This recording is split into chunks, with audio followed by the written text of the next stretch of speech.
Today we are going to be answering the question of whether pruning your peppers early on in their life can lead to a bigger harvest. And we're going to be doing this as an experiment by growing two identical jalapeno plants in the exact same soil, but one of them is going to get the top cut off of it early on, and the other one is going to be left to grow all natural. This is a very common piece of gardening advice that I've been seeing for as long as I've been gardening. And the basic idea is that if you cut the top off your pepper plant, it should produce more branches, and those branches should then produce more peppers overall. But does that actually happen, and what does that look like? That is what we're going to find out in today's video. And to do that, we're gonna go back about 4 to 5 months, and I'm going to be planting two identical jalapenos in these containers with the same soil and everything else kept constant.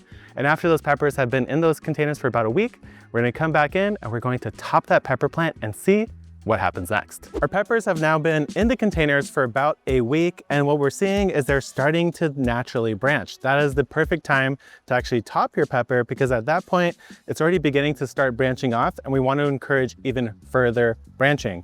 So on this one right here, I already have 2 primary branches formed. And on this one, I have 1, 2, maybe a third one starting to form. So what I'm going to do is, since they're the same size, is I'll come through on this guy, since it doesn't have such an obvious branch, and we're going to top this one. And I should mention where I cut this pepper, which is right above one of the leaf nodes and right below where I had 2 leaves from the top of the original pepper. Now what's going to happen is that this will start to bush out very dramatically at everywhere below that cut, because now it's starting to form a new top. Now for the other pepper, since we didn't prune it, this one will continue to get taller and taller and then maybe start to slowly branch. So it should be quite interesting to see what these look like after a few more weeks. So one of the main differences is the height of this pepper. The one that was topped is only about this tall compared to this one here, which maybe has about 2 inches on it. The one that was untopped has already begun to branch. It has 2 branches that are now splitting into 2 additional, so 4 branches up top, whereas the one that was topped is producing a lot of growth down lower on the actual plant. So it's going to get much bushier overall. This one's going to get tall and branched, and this one's going to also bush out and start growing taller later. It's been 1 month since our last update, and you could see that there's been a lot of growth since then. So first, I want to ask you guys a question at home. Do you think that this is the one that was topped, or do you think the one on my left is the one that was topped? Before we reveal that, let's take a look at the major differences. The one thing I'll notice on this pepper compared to that one is that it has 1, 2, 3, maybe 4, 4 baby fruit already forming on it. So fruit production is already on the way. On this side, we have a lot of flowers, but no actual fruit that's being set. In total, I counted roughly the same amount of flowers and fruit, so they are tied in that regard. But if you look at the base of the plant, that's where things also get very different. This one has 1, 2, 3 major branches growing out from the very base of the plant, whereas this one has none. Everything you see down here is just leaf, whereas right here, there's an extra branch, right here is another one, and there's one coming at me right here in the back. So this one is producing more lower bushing and branching, whereas this one just focused on branching up high and setting fruit early. Now, if you haven't figured it out at this point, the one on my left is the topped pepper, and the one on the right is the one that was just left to grow in its own devices. And honestly, they look essentially identical in terms of how bushy they are up top, but this one does have a lot more lower growth.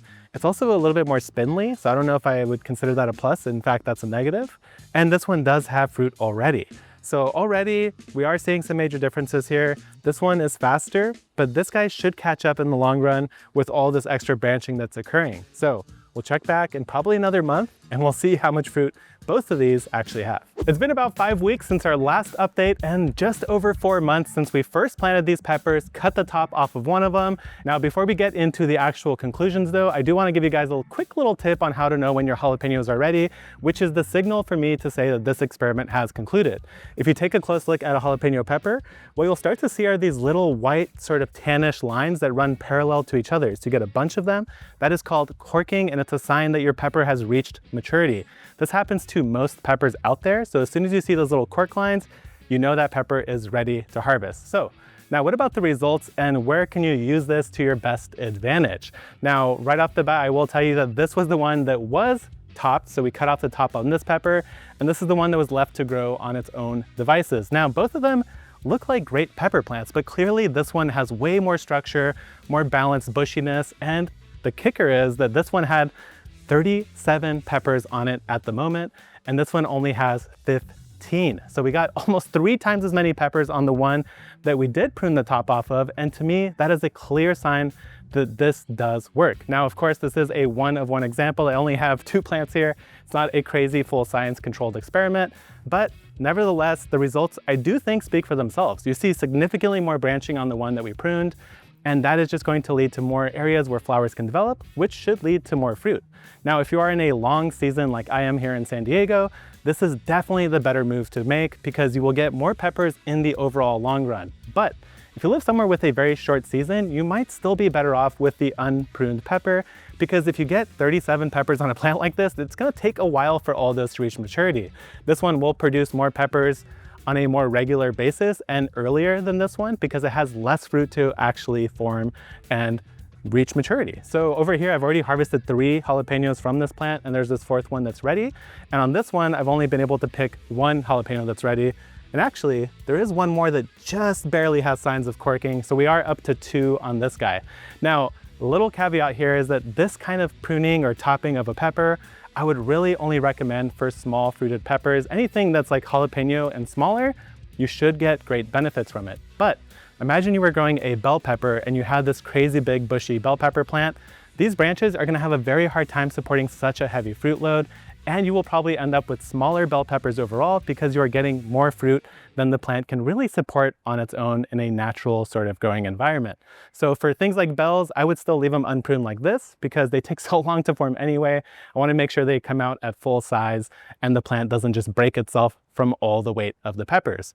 Now, for anything smaller, I will probably, moving forward, always top them like this guy because, man, this just looks so much better.